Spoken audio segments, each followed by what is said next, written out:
2001 കേരളത്തിലെത്തിയ മോഹൻ സിംഗിനെ ആദ്യമായി വാങ്ങുന്നത് കല്ലമ്പലം മുത്താന സ്വദേശിയായ ഗോപിനാഥ പിള്ളയാണ്. കുട്ടിയാനെ ആയിരുന്നപ്പോൾ തോന്നിയ കൗതുകമാണ് അതിന് പ്രേരകമായത്.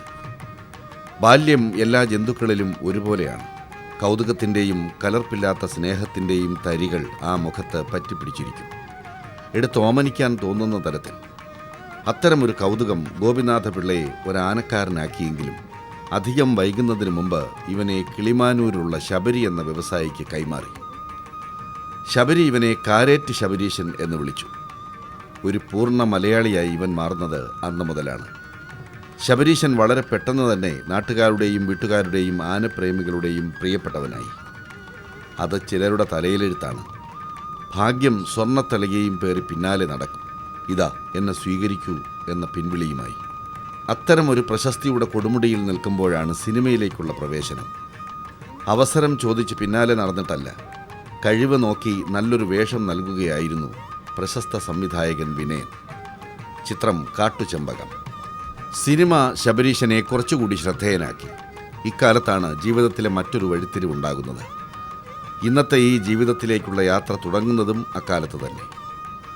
തിരുവിതാംകൂറിലെ പുകൾപെറ്റ ക്ഷേത്രങ്ങളിൽ പേരുകൊണ്ടും പെരുമ കൊണ്ടും ഏറെ മുന്നിൽ നിൽക്കുന്ന ഒന്നാണ് പാറശാല മഹാദേവ ക്ഷേത്രം. ചെമ്പകരാമൻ പിള്ള എന്ന ദളവയുടെ വലിയൊരു വാശിയാണ് ഈ ക്ഷേത്രത്തിൻ്റെ പിറവിക്ക് പിന്നിൽ. ദ്രാവിഡ തനിമയുടെ മായാത്ത മുദ്രകൾ പതിഞ്ഞു കിടക്കുന്ന ഈ ക്ഷേത്രത്തിൽ ആനകളുടെ സാന്നിധ്യം എക്കാലത്തും ഉണ്ടായിരുന്നിട്ടുണ്ട്. കുളവും ആൽത്തറയും വിശാലമായ മുറ്റവുമെല്ലാം ചേർന്ന് പടിഞ്ഞാറ് ദർശനമായി നിൽക്കുന്ന അമ്പലത്തിൻ്റെ ചൈതന്യം കൂടിയാണ് ഇവൻ്റെ സാന്നിധ്യം. മഹാദേവ ക്ഷേത്രത്തിൽ ആനകളൊന്നുമില്ലാതിരുന്ന ഇടവേളയിൽ ഇന്നാട്ടിലെ പൗരപ്രമുഖനും വ്യവസായിയുമായ കുന്നത്തുകാൽ കുട്ടപ്പനാണ് ഇവനെ കാരേറ്റ് ശബരിയിൽ നിന്നും മോഹവില നൽകി വാങ്ങി നടക്കിരുത്തുന്നത്. തലതിന്നിക്കാളി ഉൾപ്പെടെ പേരെടുത്ത ഒന്നിലേറെ ആനകൾ നിന്ന ക്ഷേത്രസന്നിധിയിൽ ഒരു സിനിമാ താരത്തിൻ്റെ പകിട്ടോടെ വരികയായിരുന്നു ഇവൻ. കാരേറ്റ് ശബരീശൻ അന്ന് മുതൽ പാറശാല ശിവശങ്കരനായി, നാട്ടുകാരുടെ പ്രിയപ്പെട്ടവനായി, ഭഗവാന്റെ കണ്ണിലുണ്ണിയായി.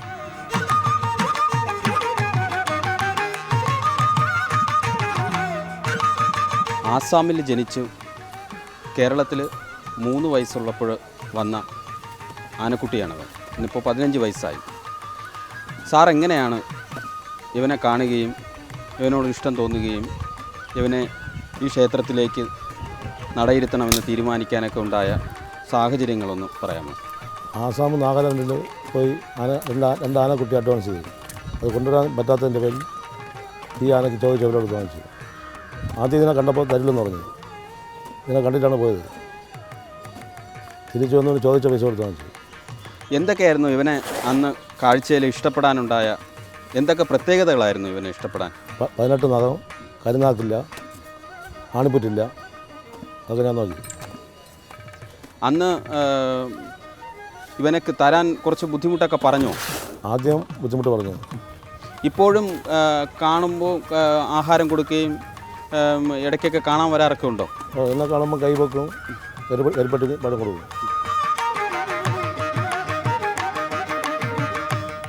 നേരുവാലും വീണെടുത്ത കൊമ്പുകളും നല്ല നടയാമരങ്ങളുമാണ് ഇവനുള്ളത്.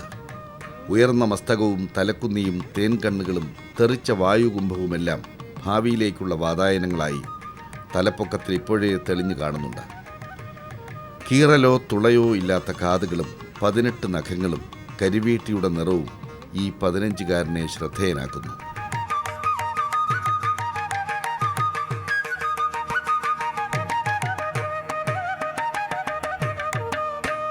വിഷു കഴിഞ്ഞ് 10ാം നാൾ ഇവനെ നീരിനായി തളയ്ക്കും. പിന്നെ 90 ദിവസം നീണ്ടു നിൽക്കുന്ന വിശ്രമം.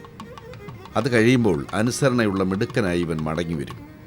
ഇവൻ്റെ ഒരേ ഒരു നിർഭാഗ്യമെന്ന് പറയാവുന്നത് സ്വന്തം തേവരുടെ തിടമ്പേറ്റുവാൻ മിക്കവാറും കഴിയാറില്ല എന്നതാണ്. എന്നാൽ ഇക്കാര്യം ഒരു അപൂർവതയൊന്നുമല്ല. മാവേലിക്കര ശ്രീകൃഷ്ണസ്വാമി ക്ഷേത്രത്തിലെ ഉണ്ണികൃഷ്ണൻ എന്ന അതിസുന്ദരനായ ആനയ്ക്കും ആനച്ചന്തത്തിൻ്റെ അവസാന വാക്കെന്ന ആനപ്രേമികൾ ഒരേ സ്വരത്തിൽ പറയുന്ന തിരുനക്കര ക്ഷേത്രത്തിലെ ശിവനുമെല്ലാം ഇത്തരമൊരു ദൗർഭാഗ്യമുണ്ട് എന്ന് കരുതി ആനപ്രേമികൾക്ക് മുന്നിൽ ശിവശങ്കരന് യാതൊരു അപകീർത്തിയുമില്ല. ഞാനതിലോട്ട് 2 വർഷമായി. 2 വർഷം കൊണ്ട് ഒത്തിരി എഴുന്നള്ളിക്കുന്നുണ്ട്. വേറെ പ്രത്യേകത മാറ്റമായിട്ടൊന്നുമില്ല. നല്ല കൊമ്പ്, വായു കൊമ്പ്, അമരം നട, ഇടനീളം, ഇതെല്ലാം. പിന്നെ വേറെ പ്രത്യേകത എന്ന് പറഞ്ഞാൽ ആനയുടെ സ്വഭാവ രീതി അത് വേറെതാണ്. ഇവിടുത്തെ ഉത്സവം എന്ന് പറഞ്ഞാൽ മേടത്തിലാണ്, മേടത്തിരുവാതിരയ്ക്കാണ്. അതിനും 15 ദിവസത്തിന് മുമ്പേ ആന ഇവിടെ മതപ്പാടി കെട്ടും. ബാക്കിയുള്ള അമ്പലങ്ങളായി എഴുന്നള്ളിക്കുന്നുണ്ട്. കഴിഞ്ഞ പ്രാവശ്യം 86 എഴുന്നള്ളിപ്പ് എഴുന്നള്ളിച്ചു. അത് കഴിഞ്ഞ് ഇവിടെ വരുമ്പോഴത്തേക്കും ഇവിടെ ഉത്സവത്തിന് 5 ദിവസത്തിന് മുമ്പ് ആന കെട്ടേണ്ടി വരും. 5 അല്ല 10 ദിവസത്തിന് മുമ്പ് ആന കെട്ടേണ്ടി വരും.